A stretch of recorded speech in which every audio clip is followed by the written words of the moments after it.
Mesdames, Mesdemoiselles, Messieurs, bonsoir. Nous sommes aujourd'hui le dimanche 20 octobre 2019. C'est Accès Libre sur HuffPost Algérie. Nous avons le plaisir d'accueillir aujourd'hui Monsieur Mohamed Gerb, commissaire du Salon international du livre d'Alger, SILA. Bonsoir Mohamed. Bonsoir, merci pour l'invitation. Merci d'être venu Mohamed. Le Salon international du livre d'Alger débutera officiellement le 30 octobre, mais pour le public le 31 octobre. Il se déroulera jusqu'au 9 novembre au Palais des Expositions des Pas Maritimes à l'Est d'Alger. C'est la 24e édition. Et cette année, Mohamed, vous avez choisi le slogan Al-Kitab Qarra, le livre à un continent, et qui est donc l'affiche de ce salon, qui a été aussi le résultat d'un concours. Encore une fois, merci donc de m'accueillir et je salue à l'occasion tous les éditeurs de Radio AM. Marhaba bik. Merci beaucoup. Donc en rapport avec le contenu de la 24e édition du salon, le slogan a été donc le livre, un continent. Donc on peut avoir deux lectures en fait. La première, c'est que le livre, en termes de connaissances et de savoir, peut avoir d'égal un continent. Ouais. Mais aussi, ce slogan traduit aussi le prolongement géographique et continental de l'Algérie vers l'Afrique. De lors, on accueillit un pays à l'honneur qui est le Sénégal, donc un pays voisin, un pays ami du même continent. Le Sénégal est donc un pays invité d'honneur, on reviendra. L'affiche que vous avez choisie, cette affiche bleue avec donc la forme de notre continent, le continent africain, c'était un concours national. Ben voilà, donc pour la première fois aussi là, donc la sélection de l'affiche assortie du meilleur slogan a fait l'objet d'un concours national, donc adressé à nos designers, à nos artistes et aux étudiants d'école des Beaux-Arts. Et ça a donné ce que vous avez entre les mains. Et ça a été remporté par le jeune Hamdi Qada, c'est ça Bravo. De Mascara. Tout à fait. De Mascara que nous saluons et que nous félicitons. Bravo pour M. Qada qui est un designer, il me semble. C'est la première fois que vous organisez ce concours d'affiches. Absolument, c'est la première fois donc aussi là que ça se déroule.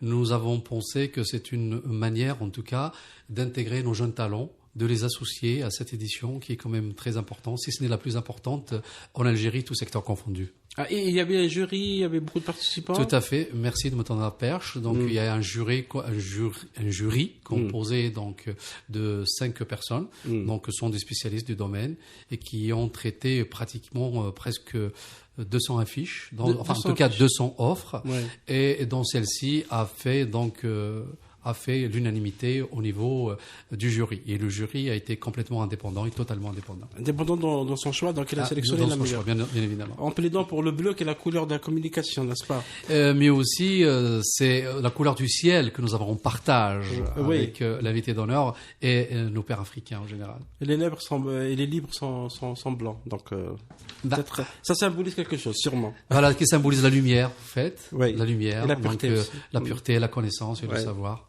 Alors, ce qui nous fait sortir de l'obscurantisme, en fait. Absolument, parce que la culture, c'est aussi ça. Le Sénégal est invité d'honneur. Le Sénégal, pour la première fois, il me semble, le Sénégal participe au salon, ou il a participé auparavant. Alors, il y a eu un éditeur, ou 2 éditeurs les années précédentes qui ont participé, mais beaucoup plus à titre individuel. À titre individuel. Voilà. Donc cette fois, nous accueillons le Sénégal à l'honneur, avec une forte délégation composée d'une 30aine de personnes, à leur tête leur ministre de la Culture. Donc c'est une délégation composée. C'est Abdoulaye Diallo. Merci. Merci de le rappeler. Qu'il m'excuse, j'ai pas retenu le nom. C'est le ministre de la Communication et de la Culture. Merci. Ouais. Vous êtes très bien versé dans la communication et dans l'information. Alors je ne saurais vous rivaliser, ça c'est clair. Donc c'est une délégation qui est composée donc d'écrivains, de talents, de chercheurs, de penseurs et aussi de griots. Ah, de griot. Voilà. Le griot qui est le porteur de... Le meddahin, comme on les appelle chez nous. Qui véhicule une culture populaire. Orale aussi. Orale. Vous voyez, on a déjà ça en partage et pas mal d'autres choses en partage. Et les griots viendront avec les koras, donc avec leur instrument. Absolument. Donc il y aura une animation aussi. Tout à fait. Il y aura une animation donc au niveau de leur stand où se déroulera l'ensemble de l'animation d'ailleurs, mais aussi on les retrouvera aussi au niveau de l'espace enfant qui est au niveau du pavillon Hagar. La Hagar, c'est le pavillon qui... Je rappelle à l'occasion que c'est l'occasion... C'est à droite du pavillon central. Tout à fait, à l'entrée principale de la SAFEC, c'est tout à fait à droite. Alors c'est un pavillon qui accueille donc la littérature enfant et jeunesse, et en même temps l'espace dédié à l'enfant, qui cette année s'étale sur une surface de 500 mètres carrés. 500 mètres carrés. C'est à côté du pavillon de la gare, c'est ça? Alors, c'est à l'intérieur de la gare. C'est à l'intérieur, carrément. Donc, tout le pavillon est destiné au... Non, alors je précise qu'une bonne partie, les 3/4 sont destinés à l'exposition vente de livres, et 500 mètres carrés, donc, sont consacrés à l'animation enfant. Oui. Voilà, c'est un espace donc qui va donc abriter l'animation enfant, dont l'animation sera dispensée par des pédagogues, par des spécialistes qui sont nationaux, mais aussi même étrangers. Mais même étrangers. Et pour le pavillon Sénégal sera au pavillon central. Tout à fait, c'est au pavillon central, au niveau de l'aile C2, c'est-à-dire à l'entrée à droite, comme là où on a accueilli la Chine. La Chine, quand on rentre des grands escaliers, c'est à droite. Tout à fait, sur un espace de 200 mètres carrés, bien éclairé, bien aménagé, aux couleurs du Sénégal. Aux couleurs du Sénégal, qui sont le jaune, le rouge et le vert, n'est-ce pas? Voilà, ils aiment bien les couleurs, comme chez nous, quoi. Oui, c'est les couleurs africaines. Et donc, il y aura aussi le jeudi 31 octobre, pour nos amis qui nous suivent, un débat sur la littérature sénégalaise, qui est une littérature très riche, symbolise un peu tout ce qui se passe dans l'Afrique de l'Ouest. Parmi les invités, il y a M. Hamidou Sall, qui est un poète connu, Khalil Diallo, Rahmatou Seksan, B. Abdoulaye, Racine Sangor, donc pour un peu... Ça sera modéré par Aïcha voilà, professeur Aïcha Kassoul. Madame Aïcha Kassoul, qui est une grande spécialiste de littérature. Et donc, les auteurs sénégalais seront aussi dans d'autres débats pour participer avec leurs frères algériens sur des débats sur le... Tout à fait, comme je le disais tout à l'heure, donc l'animation du pays invité d'honneur donc se déroulera dans la totalité au niveau de leur stand où ils vont rencontrer, où ils seront rejoints par leurs pairs nationaux, donc algériens, où seront débattus donc des sujets aussi importants que divers. Mais je vous informe aussi que l'animation sénégalaise sera même reproduite extramuros, à savoir même au niveau de 2 universités, dont nous attendons tout simplement juste l'accord, sachant que l'accord de principe est déjà donné. C'est au niveau de l'université d'Alger et au niveau de l'université de Blida. Donc les auteurs vont se déplacer vers les universités. Absolument.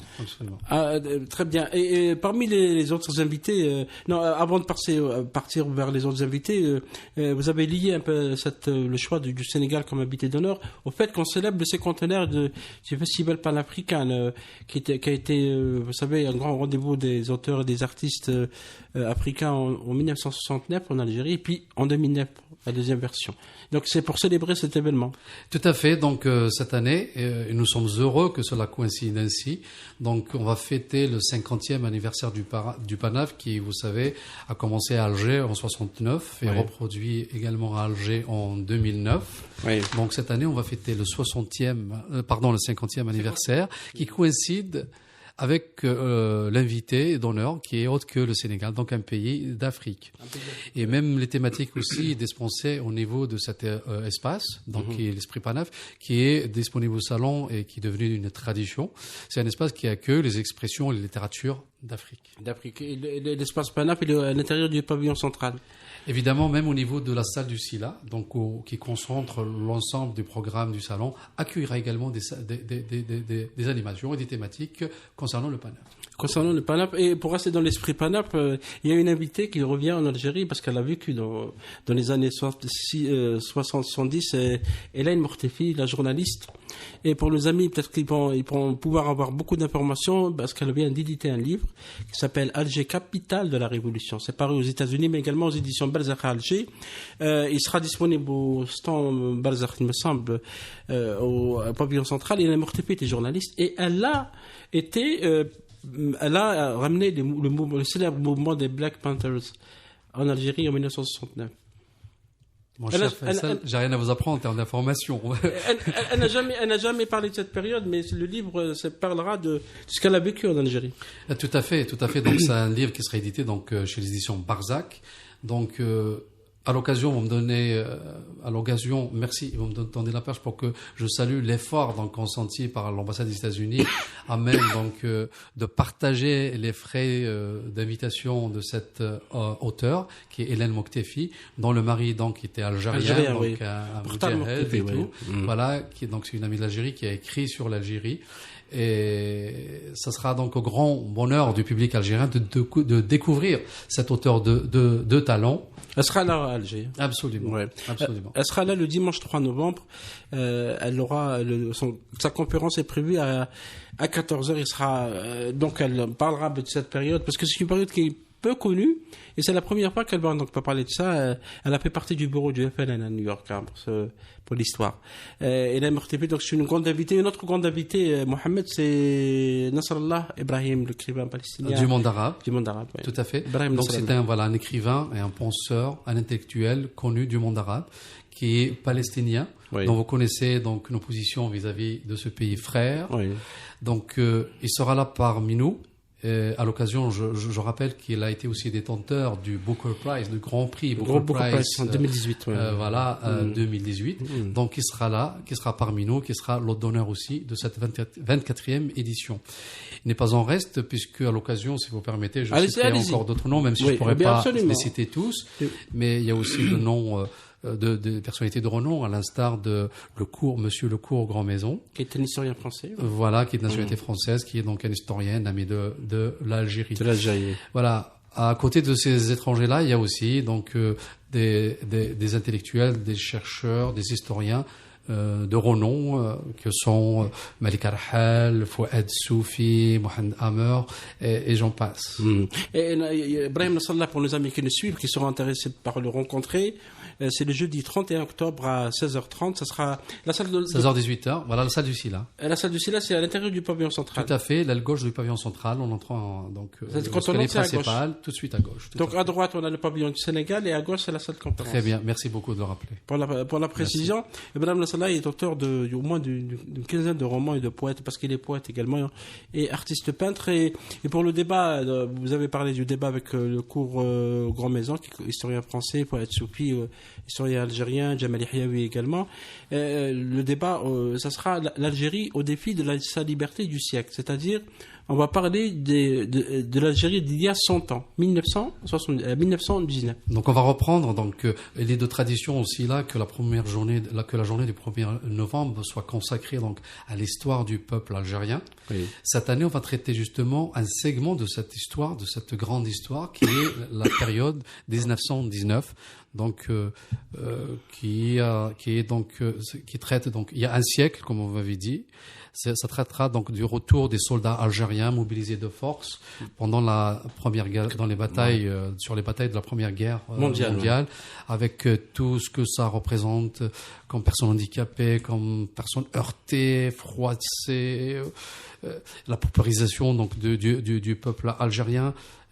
Et tout ce que ça a comme mouvement nationaliste, comme indigénat et tout ce qui s'ensuit. Donc c'est une rencontre extrêmement importante, d'une importance capitale, qui n'est pas peut-être très bien connue ou pas assez connue du public algérien, et auquel j'invite nos frères et sœurs à venir fort nombreux et assister, parce qu'elle est très très importante. Absolument. À l'époque, il y avait aussi la révision du code de l'indigénat. C'était en 1919, et c'est une période effectivement peu connue, notamment pour les Algériens morts sur les champs de bataille durant la Première Guerre mondiale entre 1914 et 1918.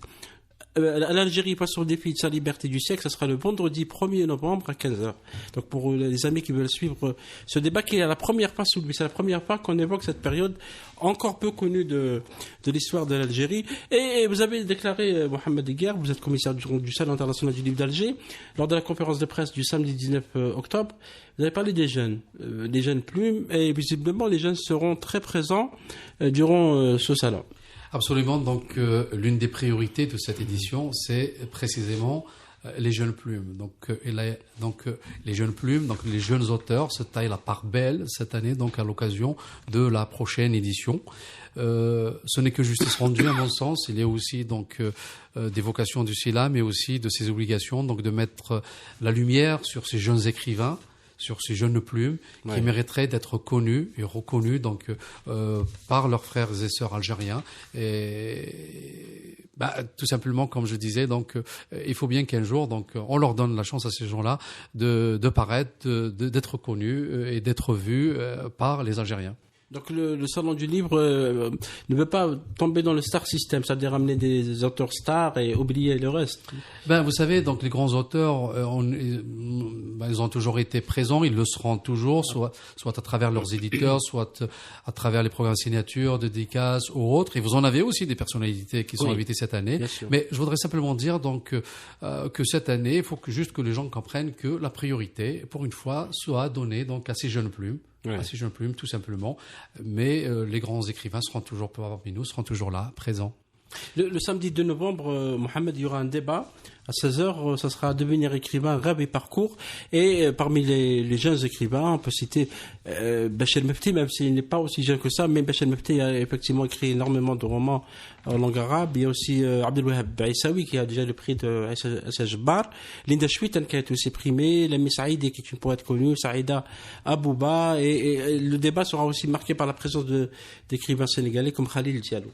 Ça sera donc le samedi 2 novembre. Il y aura aussi certaines jeunes, il y aura aussi des jeunes auteurs détenteurs du prix Ali Maachi, du prix Mohamed Dib, du prix Yamina Mishakra. Ils seront aussi là parmi nous, présents, et ils vont nous raconter un petit peu leur histoire, donc avec le livre, avec l'écriture. Ça doit être très passionnant et il y a un fort public demandeur de ce genre de thématique. Et vous avez aussi réservé, il me semble, un espace pour les bons dédicaces, pour les éditeurs qui ont des espaces gratuits. Merci beaucoup Faisal. Voilà, donc pour la première fois donc pour la première fois, on consacre un espace dédié donc aux signatures et aux ventes dédicaces.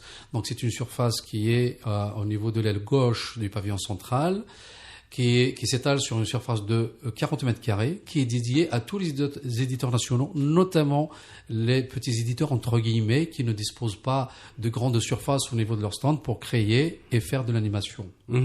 Et donc c'est un espace qui est ouvert à tout le monde. Aux éditeurs nationaux, tout à fait. Aux éditeurs nationaux. Donc il y a combien d'exposants cette année, Mohamed ? Vous savez, la participation cette année, elle a battu tous ses records, au fait, dès lors qu'on a enregistré 1030 exposants. C'est du jamais vu. C'est la première fois qu'on atteint ce record. Même si la participation de l'année passée était aussi intéressante, n'est pas faible que ça. Mais cette année, quand même, on a enregistré 1030 exposants, dont 298 nationaux, 323 du monde arabe et 409 du reste du monde. C'est une participation représentant 34 pays exactement, issus de 4 coins du globe. Il y a moins de pays que l'année passée. Il y a moins de pays qui, pourquoi? Parce qu'il y a certaines ambassades qui n'ont pas encore participé cette année. Il y a des pays aussi qui ont participé avec l'Union européenne l'année passée et qu'on ne retrouve pas cette année. Même au niveau des Algériens aussi, il y a à peu près une dizaine d'éditeurs qui n'ont pas pu participer, malheureusement, et pour des raisons personnelles, notamment financières. Vous savez que l'édition chez nous, comme tout dans le reste du monde, traverse une phase difficile, très délicate. Mais en même temps, il y a aussi des nouveaux éditeurs nationaux, nouveaux par le fait qui n'ont pas participé des éditions passées ou d'avant, donc qui sont venus participer cette année. Il y a même aussi des éditeurs étrangers qui n'ont pas participé depuis quelque temps ou depuis certaines années et qui sont là cette année présents. Pour la question, vous avez parlé de l'édition, il y aura un débat le dimanche 3 novembre à 16h sur le livre à la croisée des chemins. C'était un résultat d'un sondage qui a été effectué l'année passée par des universitaires d'Oran. Tout à fait. C'est une rencontre donc qui vient en résultat un petit peu à la situation que vit l'édition nationale ces jours-ci, ces temps-ci. C'est une rencontre qui sera animée donc par des experts dans l'édition et dans le livre en général, mais à laquelle sera associé donc les experts qui ont effectué l'année passée un sondage. C'est la société EMA, pardonnez-moi de le dire, donc qui a effectué donc un sondage sur le SILA. Dont les résultats étaient pertinents, étaient extrêmement intéressants. Et on s'est dit, il faut absolument qu'on puisse les dévoiler, il faut absolument qu'ils soient mis à la disposition des éditeurs, mais aussi de tous nos professionnels du livre, sur les fréquentations du salon, sur les livres en général demandés, sur les thématiques demandées, et surtout ce que demande en général le lecteur algérien, ne serait-ce qu'à la période du CELA au moins. Qu'est-ce qu'il demande justement? Vous avez une idée? Vous allez voir que alors les sondages étaient extraordinaires, franchement extraordinaires. Beaucoup se disaient, ou d'aucuns se disaient les années précédentes, que la plupart des gens, des jeunes notamment, venaient pour bien des choses autres qu'acheter le livre. Et les résultats ont montré tout le contraire, dès lors que 86% du visitorat acheter des livres. 86%. Et plus de 87% de ces gens qui achètent des livres étaient des jeunes. Vous vous rendez compte, c'est extraordinaire. C'est extraordinaire. Ça veut dire que le lectorat est là, il est toujours présent. Il est là. Contrairement à l'idée qu'on a. Et puis moi, franchement, ça ne m'étonne pas dès lors que chaque année, je constate au niveau du parking de public, vous allez voir tous les gens, mon Dieu, il y a des matricules des quatre coins du pays. Ouais. C'est incroyable. Ils viennent des quatre coins d'Algérie. Vous imaginez, il y a des gens, des familles qui viennent, qui roulent toute la nuit, et d'autres pour arriver à Alger, et d'autres qui viennent à Alger, louent des chambres dans des hôtels en famille avec leurs enfants. Et Dieu sait que le salon se fait dans une période de haute saison par rapport aux hôtels et tout, mais malgré ça, ils viennent fort nombreux avec leurs enfants pour acquérir des livres. Vous imaginez? C'est ce qui explique aussi la forte participation du salon, dont on a enregistré 2 300 000 visiteurs l'année passée. Donc il y a un engouement extraordinaire du public vis-à-vis de salon. C'est un salon public, donc construit par le public et pour le public. C'est extraordinaire. C'est un salon populaire. C'est extraordinaire. Vous savez que le reste du monde nous envie ce succès, cette fréquentation et cette participation qui dépasse le millier aussi. C'est du rarement vu dans le monde. Quand vous voyez une forte participation des éditeurs, vous savez, je le dirais comme ça, qu'on m'excuse, mais en général, on vient pas pour nos beaux yeux, on vient parce qu'il y a une demande, parce qu'il y a une très forte demande, parce qu'il y a beaucoup de ventes de livres, parce que les gens viennent acheter. Ouais. Et l'occasion est toute simple aussi, c'est parce que, vous savez, il y a l'État qui a exempté le salon de 3 taxes pour que le livre soit accessible. Soit plus cher, aussi, moins cher. Voilà. Il y a aussi donc les éditeurs qui consentent des remises exceptionnelles, notamment la dernière semaine, et tout ça fait que les gens viennent acquérir le livre. Il y a aussi du fait que le SILA exige des exposants qu'ils participent avec des nouveautés, chose qu'ils ne trouvent pas dans le réseau traditionnel de livres, dont vous connaissez la situation. Donc le SILA. Et en plus de tout ça, l'espace de la SAFEX est devenu un espace de villégiature, un espace de détente pour les familles qui viennent à la fois pour acheter des livres, assister à des conférences, mais aussi partager un morceau et un sandwich en famille. Quels sont les livres les plus demandés selon ce sondage? Généralement, en pole position, il y a la littérature. Et qui va presque en parallèle avec le livre universitaire, technique et scientifique. Oui. Vous savez, moi-même, j'ai remarqué parfois, il y a des stands où les livres s'épuisent, le livre qui traite donc du genre universitaire, technique et scientifique, qui s'épuise dès le 4e jour, le 5e jour, parce qu'il y a une très forte demande et ils n'en trouvent pas sur le marché. Ouais. Donc viennent ensuite, ou presque en parallèle, la littérature et aussi le livre d'histoire. Il y a une soif extraordinaire vis-à-vis de tout ce qui traite de l'histoire de l'Algérie. Absolument dans les deux langues. Donc, contrairement à ce que disent certains, on dirait certains que on lit moins en arabe, non. C'est pas vrai. Détrompez-vous. Il y a des gens qui livrent aussi bien dans l'arabe et en français. Et il y a aussi un lectorat en ascendance, donc en ce qui concerne le livre en tamazight. Oui. Voilà, il y a de plus en plus d'éditions sur le terrain, sur le marché, de publications en tamazight, donc aussi d'éditeurs qui s'intéressent à ce genre éditorial et dont il y a une demande au fur et à mesure, au fil des années. Et donc le résultat de ce sondage sera en partie révélé le dimanche 3 novembre à 16h. Le livre à la croisée des chemins, parmi les professeurs qui sont en présence, c'est le sociologue culturel, M. Haj Meliani, qu'on connaît bien, et c'est Abdelkader Abdelilah, qui est spécialiste en bibliothéconomie. Les deux sont en université d'Oran. Et donc on aura une idée sur ce, parce que c'est la première fois qu'on fait un sondage sur le salon du livre, il me semble. Alors c'était la première fois l'an passé, voilà. Oui. Donc c'était extraordinaire, les résultats franchement étaient surprenants. Oui, parce qu'il y a beaucoup de théories qui sont faites sur le livre et le lectorat, alors que peut-être les études prouvent autre chose. Et puis il y a aussi trop de constats à la légère qui ont été faits à tort et travers par-ci, par-là, et auquel le sondage est venu pile poil pour apporter des réponses nettes, claires et précises. Et le nombre de visiteurs, vous pensez pouvoir le dépasser cette année, 2,3 millions en 2018? En tout cas, c'est notre souhait de le maintenir et de le dépasser, Inch'Allah. Il n'y a pas de billetterie, il n'y a pas de... cette année aussi, donc l'entrée sera gratuite. Gratuite. Voilà, à tout le monde, un grand public. Est-ce qu'il y a possibilité d'ouvrir la nuit? Parce qu'il y a des visiteurs, l'année passée, ont demandé, surtout ceux qui viennent de loin. Merci de me donner l'occasion aussi de rappeler donc les horaires d'ouverture et de fermeture pour le public. Ça sera de 10h du matin à 19h le soir, tous les jours. Tous les jours. Pas au-delà de 19h. Alors, on a fait une tentative il y a quelques années, mais très franchement, ça n'a pas donné grand-chose. on a nos habitudes en Algérie, en Alger notamment, on est plutôt costaud, je dirais. Ah, les costauds. Ouais, c'est d'autres habitudes qui peuvent changer peut-être autrement. Mohamed, le pavillon central a toujours attiré les éditeurs. Le pavillon central, c'est le pavillon, il y a pratiquement le plus grand nombre d'éditeurs. Comment vous avez réglé cette question? Parce que c'est Hamidou Moussaoudi, qu'on salue, qui était votre prédécesseur, a toujours eu des difficultés avec certains éditeurs. Tout le monde voudrait être là-bas. Comment vous avez tranché la question cette année? Et que nous saluons à l'occasion. Que nous saluons, bien sûr. Donc voilà, au regard de la forte pression qu'on subit concernant la répartition des espaces, c'est tout le monde qui va être au pavillon central, et on le comprend. C'est pas le propre du SILA, mais c'est le propre aussi de tous les événements qui se passent au niveau du palais des expositions.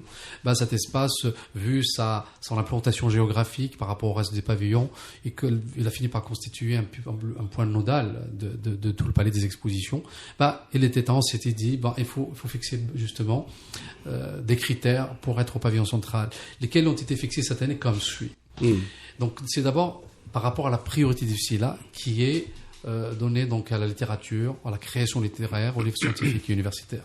Le deuxième point, c'est l'ancienneté de la maison d'édition et le nombre de titres au catalogue. Ah, vous avez vu quand même les catalogues. Ouais. Voilà. Même si par ailleurs, et je le confirme, la priorité est donnée aux éditeurs algériens. Au niveau du pavillon central. Absolument. Et vous avez des demandes des pays étrangers pour ce pavillon ou... Mais c'est clair. Je disais au début que c'est tout le monde qui va être au pavillon central. Ouais. Bien évidemment, on ne peut pas mettre que des Algériens. Ouais. Nous recevons des éditeurs étrangers, des éditeurs de renommée, des grands éditeurs qui méritent respect et considération et qui ont absolument besoin d'être là. Mais aussi, au-delà, c'est aussi nos invités, nos donneurs, qui seront visités, dont leur présence sera honorée par l'Algérie et qui mériteraient d'être là. Monsieur Jamal Pourali, qui est le directeur du livre de la lecture publique au ministère de la Culture, a parlé lors de la conférence de presse hier du retien. Il a parlé de réserve sur des livres. Il a cité 56 titres qui étaient destinés au salon, mais qui ont été donc retenus par la commission. Donc, je rappellerai simplement que les réserves qui ont été émises concernent des titres qui feraient l'apologie du crime, du fondamentalisme et tout, mais ou qui risqueraient de toucher à nos contraintes et à nos constantes, à nos valeurs. Mais généralement, les titres qui ont fait l'objet de réserve, c'est des livres qui traiteraient donc du domaine de la religion. Et c'est simplement 0,03% du total des publications disponibles aussi là, et qui dépasse les 250 000 titres. 250 000 tout titres. Genre littéraire confondu. Donc c'est vraiment infime par rapport à ce qui est disponible. Et ça, très franchement, c'est pas le pro de l'Algérie, je vous assure. Moi qui ai la chance donc de participer au grand salon de ce monde, y compris en Occident, tous ces pays-là sont jaloux de leurs constantes, de leurs valeurs, et font très attention.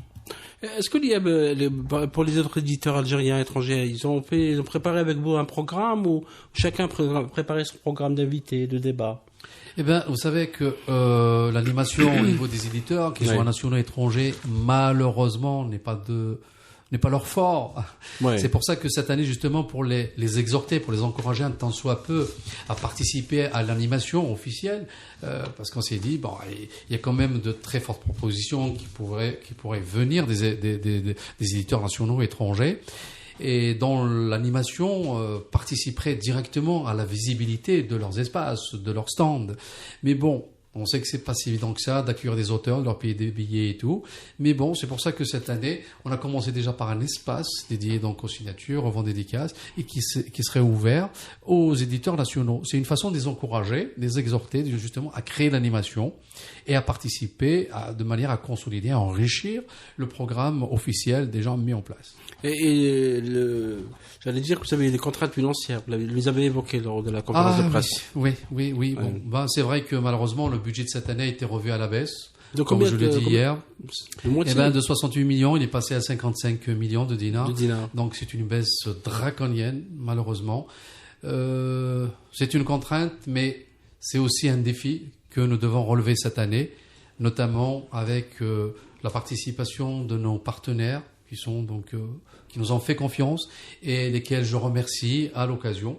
C'est avec tout ce beau monde-là que nous allons essayer de relever justement ce défi. Et c'était facile de trouver des sponsors? Pas facile du tout.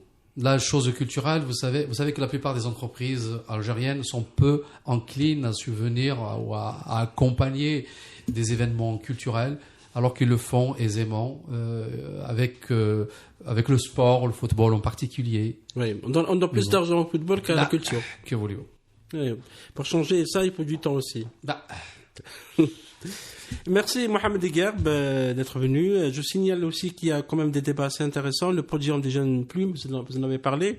Ça sera le jeudi 7 novembre à 14h. Tous les débats sont généralement à partir de 14h jusqu'à 18h30 dans la salle des conférences. Très bien, vous avez certainement constaté que l'ensemble pratiquement de la programmatique traite de thèmes plutôt grand public, vers le grand public. C'est-à-dire que cette année, on est sorti des thématiques élétaires, intellectualistes. C'était des reproches qui ont été faites. Et même au niveau de l'animation, des rencontres en soi, ça va être une animation très soft, au fait, très interactive entre les conférenciers et l'assistance. Ce ne sera pas un débat entre deux gens savants. Tout à fait, on a même fait appel à des animateurs radio qui parlent d'Erija et tout, de telle façon à ce que le débat soit très souple, très léger, très convivial et plutôt interactif entre les deux parties. Ah, d'accord. Donc un débat surtout avec des jeunes. Donc le podium des jeunes plumes le jeudi 7 novembre, notamment avec Saïd Fetahin, Noura Khalfallah, Walid Green, Mohamed Salah Qaraf. Il y aura aussi un débat sur le théâtre avec Mohamed Kali, notre ami Mohamed Kali, critique de théâtre. Le lundi 4 novembre à 16h, page blanche de la littérature au théâtre, parce que le salon du livre aura déjà abordé la question du cinéma et de la littérature. Merci Mohamed Daïga. Merci à vous de m'avoir invité. Merci à vous. Merci pour tout ce que vous faites pour ce salon. Vous savez, en grande partie, la réussite de cet événement, de ce grand événement, dépend de vous. Dépend des médias. Vous, comme famille de la presse, voilà. Et un grand merci pour tout ce que vous faites, justement, pour la promotion du salon, du CILA en particulier. Merci à vous d'être venu. On sait que vous avez beaucoup de choses à faire parce que le salon débutera dans dans une semaine, à partir le 30, donc c'est l'ouverture officielle. Alors, l'ouverture officielle et l'ouverture publique n'interviendra que le lendemain, à savoir le 31 octobre, jusqu'au 9 novembre. Pour que les gens ne se trompent pas, ils viennent le 30. Très bien. Ils doivent venir le 31. Donc, l'ouverture publique, on le précise, c'est du 31 octobre jusqu'au 9 novembre, de 10h à 19h. Très bien. C'est au palais des expositions des Pas Maritimes, SAPEX à l'Est d'Alger. Merci Mohamed. Merci encore. Merci mesdames et messieurs de nous avoir suivis. Merci à nos amis techniciens qui sont avec nous. On se retrouvera bientôt. Au revoir.